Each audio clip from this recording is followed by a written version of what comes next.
할렐루야.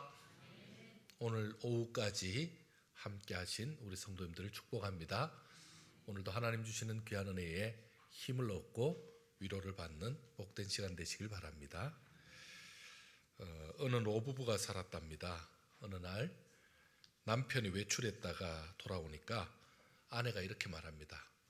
여보, 내가 오늘 심심해서 집에 파리를 좀 잡았는데 내가 잡아보니까 순놈 2마리하고 암놈 3마리 그렇게 잡았어. 이렇게 얘기합니다. 그 남편이 가만히 생각하다가 아니 당신이 어떻게 파리가 암놈 그렇게 순놈 어떻게 당신이 구분해? 라고 묻습니다. 그러자 아내가 이렇게 말합니다. 아, 그야 간단하지. 맥주병 위에서 2마리 잡았고 전화기 위에서 3마리 잡았지. 여러분 한번 따라해 봅시다. 잘 살아봅시다. 옆 사람하고 인사합시다. 멋지게 살아봅시다.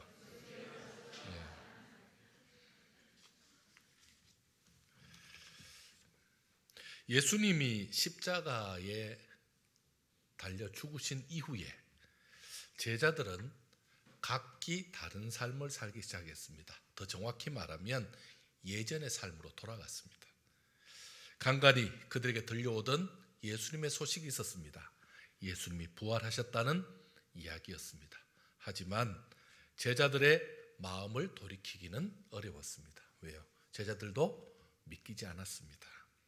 급기야 부활하신 예수님은 제자들의 삶의 현장에 직접 찾아가시면서 부활하신 자신의 모습을 보여주셨습니다. 오늘 16절의 본문에 보면 제자들이 뿔뿔이 흩어졌던 그 제자들이 한 곳에 모인 일이 있습니다. 여러분 16절 제가 읽겠습니다. 16절 말씀입니다. 11 제자가 갈릴리에 가서 예수께서 지시하신 산에 이르러. 자, 이들이 모두 모인 곳은 예수님이 지시하신 산입니다.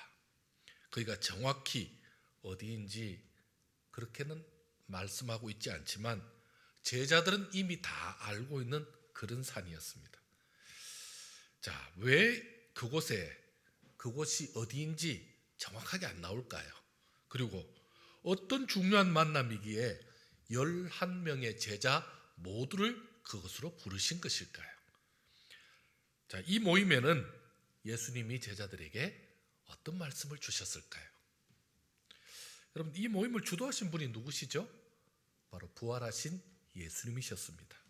예수님께서는 11명의 제자들을 빠짐없이 다 부르신 이유가 있습니다. 그것은 그렇게 부르신 것은 특별히 당부하기 위해서입니다. 한 사람도 빼놓지 않고 정확하게 당부하기 위한 것인데 바로 예수님의 당부의 말씀이 20절에 나옵니다. 한번 읽겠습니다. 20절입니다. 시작. 분부한 모든 것을 가르쳐 지키게 하라. 볼지어다 내가 세상 끝날까지 너희와 항상 함께 있으리라 하시니라. 아멘. 앞으로 제자들이 무엇을 해야 될지 또 그들이 할 일이 무엇인지 그것을 주기 위한 거죠. 그것을 줄여서 말하면 사명이라 그럽니다. 사명을 주기 위해서 그들을 불러 모은 것입니다. 여러분, 사명이라는 것이 무엇이죠? 주님이 맡기신 일을 주님이 말씀하신 그대로 행하는 것이 그게 사명입니다. 자, 주님이 제자들에게 맡기신 것이 사명인데요. 여러분 한번 19절 한번 보실까요? 19절 한번 읽겠습니다. 시작. 그러므로 너희는 가서 모든 민족을 제자로 삼아 아버지와 아들과 성령의 이름으로 세례를 베풀고. 아멘. 모든 민족을 제자로 삼아서 아버지와 아들과 성령의 이름으로 무엇을 베풀라고요? 세례를 베풀고 제자들이 받은 것을 가르치고 그리고 잘 가르쳐서 그들이 지키게 하라. 이렇게 말씀하셨습니다. 자, 바로 그 일이 지금 사명이죠. 제자로 삼는 것은 일시적인 신앙이 아닙니다. 예수님을 제대로 따르는 참으로 신자를 만든다라는 의미죠. 예수님을 온전히 따르는 제자를 만들기 위해서는 먼저 세례를 주어야 한다라고 말씀하고 있습니다. 여러분, 세례를 준다라는 뜻은 또 무엇입니까? 각 사람을 구원의 확신과 천국의 소망을 가진 자로 세우라는 말씀입니다. 여러분, 우리 교회도 세례를 줍니다. 1년에 2번씩 세례를 줍니다. 그런데 세례를 줄 때 어떻게 줍니까? 예수 그리스도를 믿느냐? 언제 죽어도 천국 갈 수 있느냐? 예수님을 당신의 구주로 받아들였느냐? 이걸 확인합니다. 그리고는요, 구원의 확신과 천국의 소망을 확인합니다. 그리고 그것을 인정하고 이제부터 내가 예수님을 구주로 믿겠습니다. 고백합니다. 지금의 삶을 청산하고 그렇게 살겠습니다. 라는 그 확답과 그리고 그것을 충분히 목사와 정리한 이후에 많은 성도들이 증인이죠. 증인들 앞에서 세례를 주는 겁니다. 그러니 구원의 확신과 천국 소망을 가진 자로 세우는 것입니다. 또한 예수님을 온전히 따르는 제자를 만들기 위해서는 제자들이 받은 것을 가르치고 지키게 하라라고 말씀하셨습니다. 제자들이 받은 것이 무엇이죠? 바로 복음입니다. 복음. 바른 복음을 가르치라라는 말씀입니다. 그리고는요, 바른 복음을 전파하는 일을 땅 끝까지 계속해서 감당할 수 있도록 가르치라라고 말씀하고 있습니다. 제자들이 이 사명을 제대로 감당할 수 있도록 우리 주님이 그냥 강조하신 게 아니라 예수님의 권세를 주셨습니다. 이 사명을 감당할 수 있도록 권세를 주셨습니다. 한번 18절 말씀 보실까요? 18절입니다. 같이 읽습니다. 시작. 예수께서 나와 말씀하여 이르시되 하늘과 땅의 모든 권세를 내게 주셨으니. 자, 예수님께서는 하늘과 땅의 모든 권세를 가지고 계신 분이죠. 하나님 아버지부터 받았죠. 그리고는요, 그 권세를 가지고 누구에게 준 겁니까? 제자들에게 그 권세를 또 준 거죠. 제자들에게 주어서 제자를 삼는 일에 사용하겠다라는 의미죠. 실제로 예수님은 제자들이 복음을 전하는 현장에서 예수님의 권세가 나타나도록 역사하셨습니다. 마태복음 10장 1절에 보면 이런 말씀이 나옵니다. 우리 10장 1절 말씀 같이 화면에 나온 거 한번 읽어보겠습니다. 시작. 예수께서 그의 12제자를 부르사 더러운 귀신을 쫓아내며 모든 병과 모든 약한 것을 고치는 권능을 주시니라. 아멘. 여러분, 권능은 누구 겁니까? 원래 하나님이 예수님에게, 그리고 예수님이 그 제자들에게 권능을 주신 거죠. 예수님의 권세는 복음 운동을 하라고, 제자 삼는 운동을 하라고 주신 것입니다. 예수님은 제자들이 사명을 감당하는 일에 그 어떤 것도 아끼지 않으셨습니다. 예수님의 권세는 병 고치는 권세였고 귀신을 물리치는 권세였고 악한 자들을 이기는 권세를 주셨습니다. 여러분, 우리는 아무 힘이 없는 것 같고 이 땅에서 참 이리 치면 이리 치이고 저리 치면 저리 치이는 사람 같은데, 여러분, 실제 그렇지 않습니다. 우리는 예수님이 주신 이 권세를 가지고 있습니다. 이 권세를 가지고 이 땅을 사는 겁니다. 어떻게 할 때요? 제자의 사명을 감당하고자 할 때 주께서 이 사명을 주시는 것입니다. 예수님은 제자들이 사명을 감당하는 현장에서 함께 해주십니다. 그냥 권세만 주고 알아서 해라가 아니라 현장에서 함께 해주신다고 말씀하고 있습니다. 여러분, 20절 내가 너희에게부터 한번 보겠습니다. 20절 내가 너희에게, 시작. 내가 너희에게 분부한 모든 것을 가르쳐 지키게 하라. 볼지어다 내가 세상 끝날까지 너희와 항상 함께 있으리라 하시니라. 아멘. 여러분, 이게 누가 하시는 말씀입니까? 예수님께서 제자들에게 내가 항상 함께 하겠다고 지금 말씀해 주셨습니다. 이 땅에서 복음 전파 운동이 계속될 수 있도록, 제자들이 사명을 감당하는 그날까지 또 능히 감당할 수 있도록 예수님은 어떻게 해요? 예수님이 제자들과 함께 해 주신다라고 말씀하고 있습니다. 지금 이 예수님 어떤 예수님이십니까? 부활하신 예수님이십니다. 부활하신 예수님이 함께 하시겠다고 말씀하고 있습니다. 세상 끝날 예수님께서 다시 오시는 날까지 제자들의 그 사역에 동참하고 있음을 믿으시기 바랍니다. 예수님이 함께 하시는 제자들은 그 제자들을 세상이 감당할 수 있을까요? 세상이 이길 수 있을까요? 여러분, 세상이 감당하지 못합니다. 그 예수님이 함께 하시는 그 제자들을 세상이 막을 수 없다라는 말씀입니다. 우리와 함께 하신다는 말이 무슨 말입니까? 복음 전파 현장을 도우신다는 약속입니다. 복음 전파의 방해자와 대적자들을 막아주시면서 이김을 주시겠다는 약속입니다. 모든 염려와 걱정을 버리고 그러니 복음 운동에 전념하라라는 말씀인 것입니다. 사랑하는 성도 여러분, 예수님의 자녀된 우리의 다른 이름이 있습니다. 그 다른 이름은 바로 사명자들입니다. 여러분, 사명자들입니다. 예수님을 믿고 구원의 확신을 가진 그 순간부터 우리의 제자의 삶은 시작된 것입니다. 우리는 제자들이 받은 것을 이미 받았습니다. 제자들만 받고 우리가 못 받은 게 아닙니다. 그리고 제자들이 지킨 것을 그러므로 우리도 지켜야 합니다.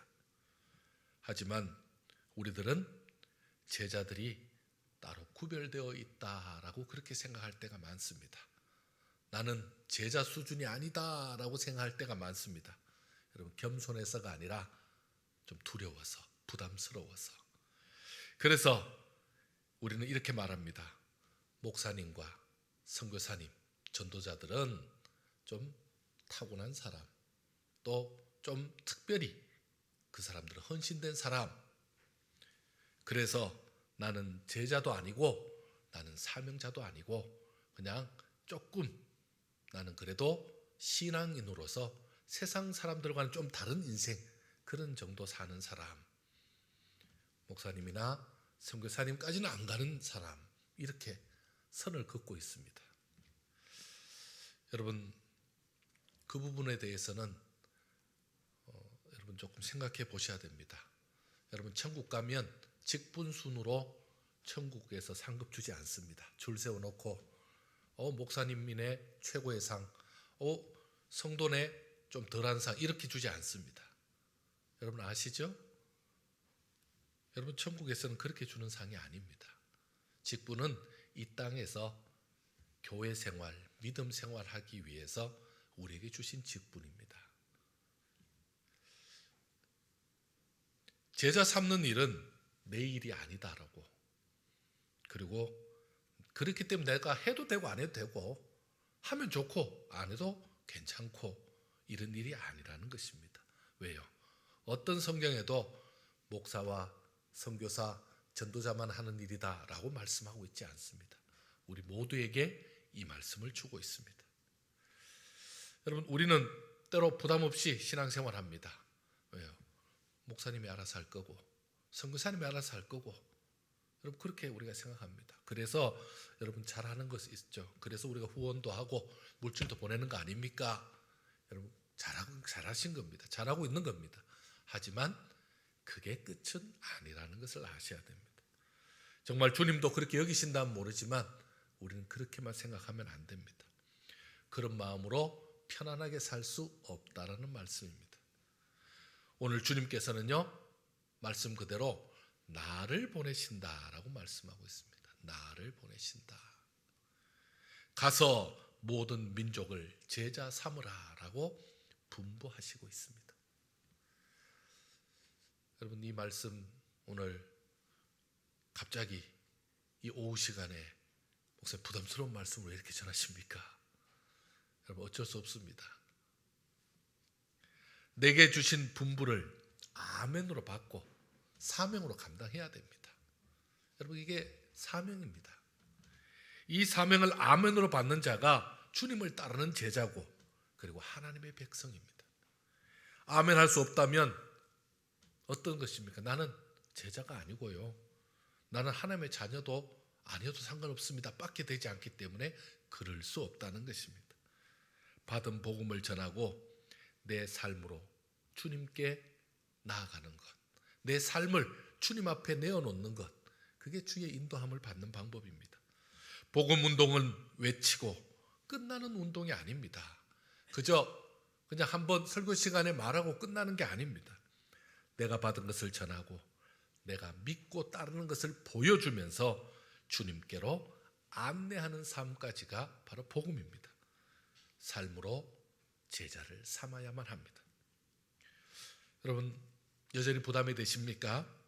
내가 주님의 말씀을 의지하고 나아가는 순간 주님은 나를 혼자 보내지 않으시고 어떻게 하신다고요? 함께 하시는 겁니다. 내가 그걸 어떻게 해? 라고 말하는 순간 어떻게 할 수 없을 것 같지만, 나는 하지 못하지만 제가 주님 말씀에 의지해서 아멘하고 가겠습니다 라고 고백하는 순간 주께서 나와 함께 해주시는 겁니다. 그래서 주님이 하시는 겁니다. 여러분, 주님이 하시는 겁니다. 주님은 나를 떠나지 않으시고 함께 하시고 도와주신다고 약속해 주셨습니다. 염려하지 않아도 됩니다. 어떻게 해요? 우리 주님 앞에 내 마음과 내 삶을 드리겠습니다 라고 하면 그때부터 주님이 이끄시는 것입니다. 여러분, 참 놀랍지 않습니까? 우리 주님이 하시는 방법은요, 우리의 모든 것을 다 요구하는 것 같고 있는 거 없는 거 다 요구하는 것 같은데 사실 그렇지 않습니다. 그게 아니라 주님 앞에 제가 귀하게 아름답게 헌신하겠습니다. 제가 언제든지 주님 필요하시면 주님을 위해 쓰겠습니다 라는 그 마음만 들여도 주님이 역사하시는 겁니다. 여러분, 그런 의미에서 우리 교회는 어떤 교회입니까? 바로 사명받은 교회입니다. 그래서 우리는 세상에서 뭐라 그래도 교회 문을 닫을 수 없습니다. 세상에서 무엇이라 그래도 우리는 예배를 포기할 수 없는 것입니다. 우리 성도들 모두는 사명받은 일꾼입니다. 여러분, 기억하셔야 됩니다. 온 교회가 각자의 자리에서 일어나서 믿음을 지키고 그리고 신앙인으로서 분명한 모습을 보이는 것이 바로 우리의 사명입니다. 제자 삼는 일에 헌신하는 것이 바로 우리의 사명입니다.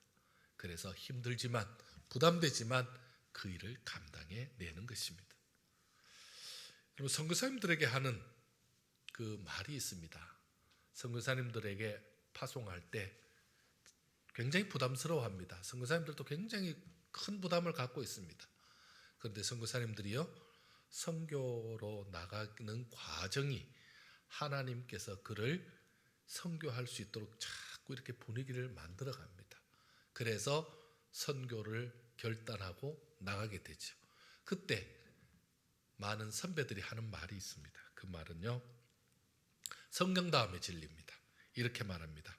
그곳에서 사는 것이 선교다. 그곳에서 살아있는 것이 선교다. 이렇게 말합니다. 여러분, 우리가 멀리서 볼 것도 없습니다.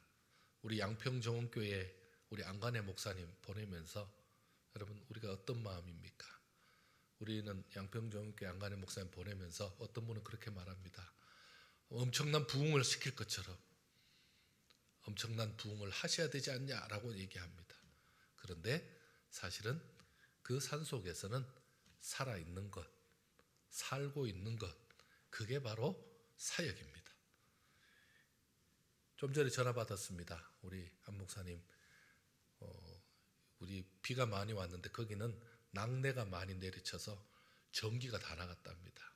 전기도 나가고 방송시설도 어쨌든 이 전파 영향으로 인해서 지금 좀 문제가 좀 생겼답니다.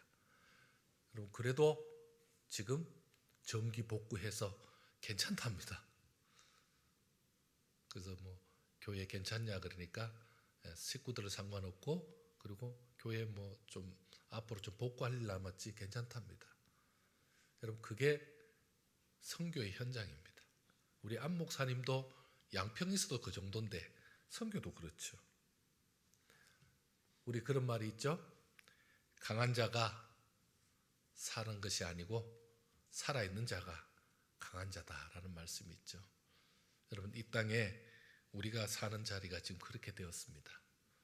여러분, 우리는 사명 가지고 믿음 가지고 이 땅을 살아갈 때 참 요즘 같은 시대는 예수 믿는다고 교회 잘 다닌다고 말하기도 어려운 시대가 되었습니다. 그럼에도 불구하고 우리의 신앙은 포기할 수 없습니다.